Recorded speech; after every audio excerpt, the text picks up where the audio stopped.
तो गैस ये देखिए मछली पालने के लिए और चारों तरफ से मिट्टी दे दिया है ताकि मछली इसमें रहे। वो काफ़ी बड़ा है, तो देख सकते हैं ये मेरा खेत है।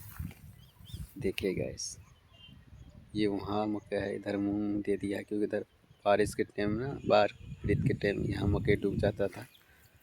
तो यहाँ पर देख सकते हैं पानी काफ़ी, जो इतना एरिया था यहाँ कुछ उबसता नहीं था क्योंकि यहाँ गहरा था और इसके बाद उपजाऊ होता नहीं था, इसलिए यहाँ पर गहरा और कर दिया ताकि पानी यहाँ एडजस्ट हो जाए और उधर इधर उधर उपजाऊ हो जाए। तो मेरा ही खेत प्रभावित होता था, इस कारण से यहाँ पर देख सकते हैं चिकना मिट्टी है।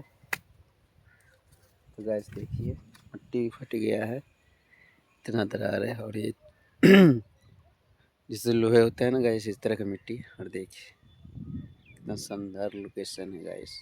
तो काफ़ी मछली बहुत बड़ा है मछली पालने के लिए।